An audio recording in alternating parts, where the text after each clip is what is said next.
বাংলাদেশ জাতীয়তাবাদী ছাত্রদল এবং ছাত্রদলের সাংগঠনিক অভিভাবক জনাব তারেক রহমান সব সময় সর্বক্ষেত্রে শিক্ষা প্রতিষ্ঠান হিসাবে বেসরকারি বিশ্ববিদ্যালয়ের যে বিপুল সংখ্যক মেধাবী শিক্ষার্থী রয়েছে তাদের প্রতি সবসময়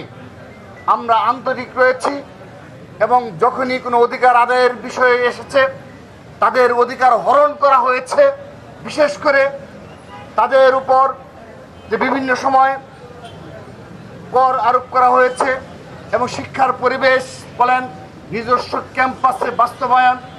সামগ্রিক নানাবিধ বিষয়ে সর্বক্ষেত্রেই আমাদের মাননীয় প্রধানমন্ত্রী জনাব তারেক রহমান তিনি যখন ভারপ্রাপ্ত চেয়ারম্যান ছিলেন তখন থেকেই তিনি আন্তরিক ছিলেন।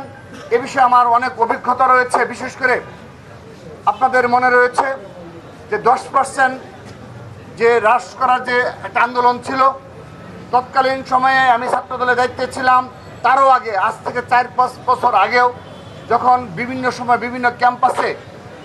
এই সাধারণ শিক্ষার্থীদের অধিকার হরণ করা হতো, কারণ শেষ করা মালিক ছিল আওয়ামী লীগের প্রভাবশালী নেতৃত্ব কিংবা আওয়ামী লীগের কোনো অবৈধ মন্ত্রী ও এমপিরা, যাদের বিরুদ্ধে কখনোই কোনো সাধারণ শিক্ষার্থীরা সুবিচার তো পরের কথা, কোনো প্রতিবাদ পর্যন্ত করতে পারতো না। তারা যেভাবে বেতন চাপিয়ে দিত ঠিক সেটাই সেমিস্টার ফি সেভাবেই নিতে বাধ্য করা হতো এবং যেভাবে কমিটমেন্ট করা হতো ভর্তির সময়, কিন্তু পরবর্তীতে সেই কমিটমেন্ট রক্ষা করা হতো না। নানাভাবেই তার শিক্ষা জীবনকে এক ধরনের বিপর্যস্ত করে তোলা হতো। সে সময়ে আমাদের ছাত্রদলের সাংগঠনিক অভিভাবক মাননীয় প্রধানমন্ত্রী জনাব তারেক রহমান, আমি যখন ছাত্রদলের সিনিয়র যুগ্ম সাধারণ সম্পাদক ছিলাম তখনই তিনি বারবার এই বেসরকারি বিশ্ববিদ্যালয়ের এই সব বিষয়ে ছাত্রদলকে কাজ করার জন্য বলতেন যে তোমাদের কাজ হলো সাধারণ শিক্ষার্থীদের জন্য, যেহেতু এই ধরনের যেসব ক্যাম্পাসে রয়েছে তুমি তাদেরকে লিস্ট করো। হ্যাঁ ঠিক আছে, এখন মালিক পক্ষ, দেশে গণতন্ত্র নেই, কিন্তু তোমাদের প্রতিবাদ করতে হবে,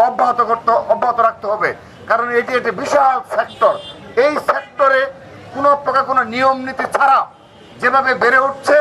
এটি শিক্ষা ব্যবস্থার জন্যেই চরম বিপর্যয়কর বিষয় নেমে আসতে পারে। আমরা যেভাবে চেয়েছি সেভাবে কোনো সময়ই আমরা সুবিচার পাইনি, কিন্তু আমরা আজকে আন্তরিকভাবে ধন্যবাদ জানাই গণপ্রজাতন্ত্রী বাংলাদেশ সরকারের মাননীয় প্রধানমন্ত্রী জনাব তারেক রহমানকে, ছাত্রদলের পক্ষ থেকে,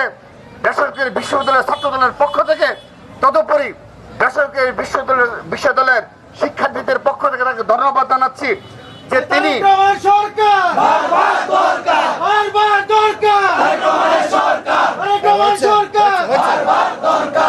তিনি প্রধানমন্ত্রী হিসাবে